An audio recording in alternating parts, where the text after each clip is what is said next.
Welcome back to page 121. Today we're going to take a look at a source book for champions, Conquerors, Killers, and Crooks by Stephen S. Long. This is an enemies book for champions, which was a pretty common offering. This book was out in '02, and it's written for Champions 5th edition, but I play 4th, but 4th and 5th are very, very close. And the reason I chose this one is this is the one that kind of throws back to a lot of the early villains that I had in Champions. Enemy books have been around forever in Champions, and it's an integral part of the game. And what this does is it shows you the enemies within, and it gives you a bunch of text and info about those enemies. So there's I'm not going to go through this entire book page by page. I will take a look at a couple of the key ones, some of the solo villains starting on page 116 especially. But what you got in here was a lot of the older champion stuff. So if you played Champions for a long time, which I did, I was into Champions 20 years by the time this book came out. I had earlier versions of these characters, and I liked a lot of them.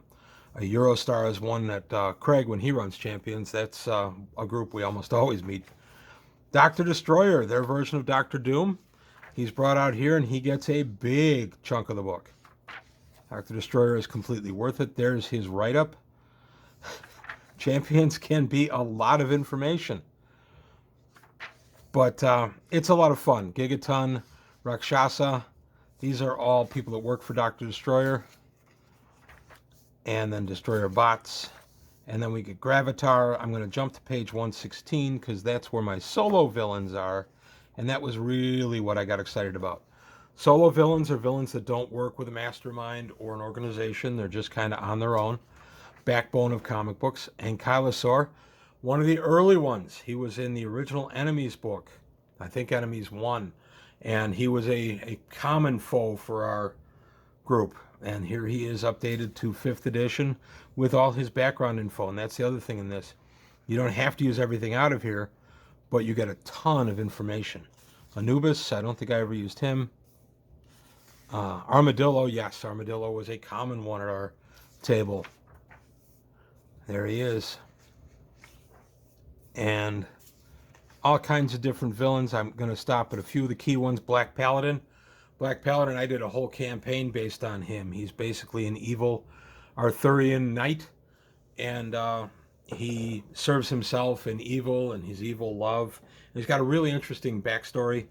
And it's just a lot of fun. A good bad guy to have at your table. Blowtorch, we used him a little bit, not a ton. Brainchild, I don't remember. Bulldozer, we used a bunch. Nothing like a good brick in Champions. A brick is just a guy with super strength, and that's about it. The Thing or the Hulk would both be good examples of a brick. Superman is arguably a flying brick with vision powers and such. Captain Kronos, I don't remember using him much. Cataran, I don't remember her. Cybermind, we did use a fair piece. I'm not going to go through all these guys. Esper, Fenris, and the thing I love about these books, Firewing, he's a good one. If you've heard of the Malvins, he's a former Malvin gladiator. He appears in one of the early Enemy books. And the thing I like about Champions so much is the internal consistency. Whatever's in here is pretty consistent with what happened in the book they printed 20 years earlier. They keep the internal histories very clean. They had a comic book for a while in the 80s. I have several of them. I'll feature them on the channel sometime if there's enough interest. But even that stuff is pretty consistent with what's going on in these books. So Champions looks like a wall of information. I think there's 20 stats that you're dealing with and all these different powers and all reduced.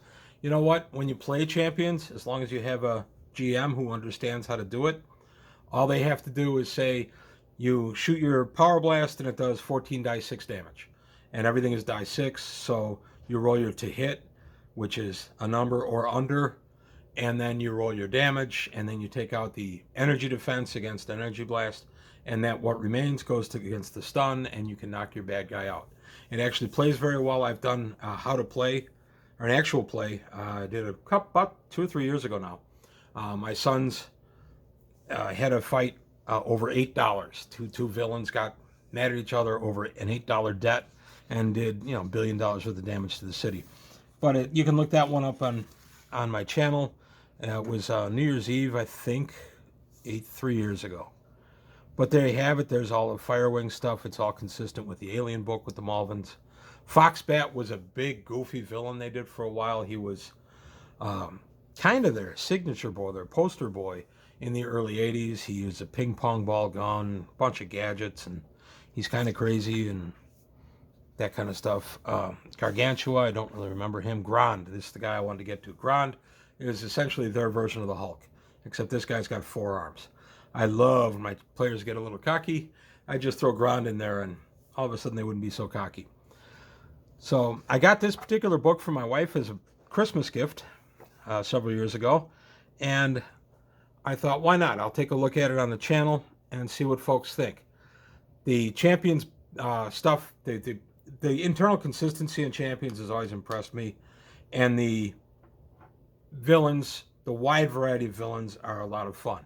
You look at some of these villains and you go, oh, he's too weak for my scenario. He's too strong for my scenario. That's the fun thing about Champions.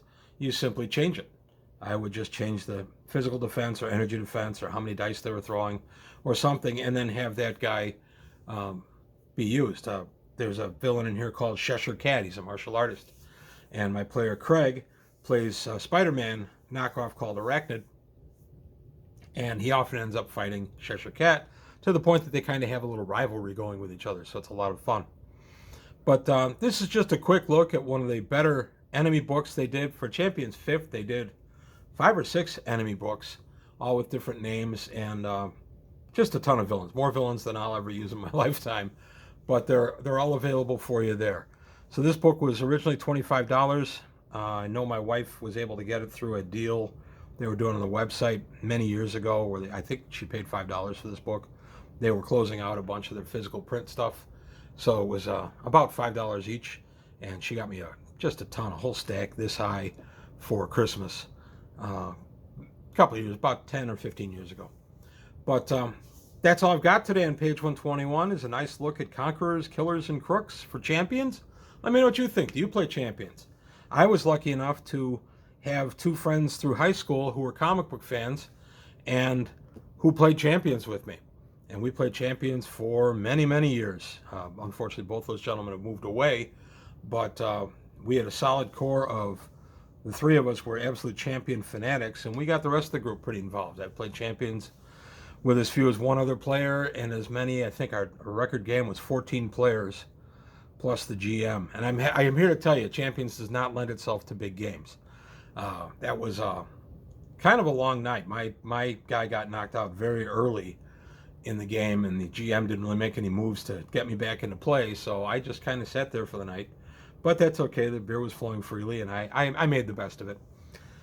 But there you have it. That's just a quick look at a Champions enemy book from Champions 5th edition, but completely usable with 4th. Let me know what you think about this book, or if you've used it before, or any of the villains I talked about. And that's all I've got today on page 121. I thank you for your time. Thanks for watching. Please like and subscribe. Comment if you would. Keep them positive if you would. Take a look at the Patreon to my existing patrons. Thank you very much. I appreciate your support. The channel literally would not be around without your help. But that's all I've got today on page 121. Thanks for watching, and I'll see you next time.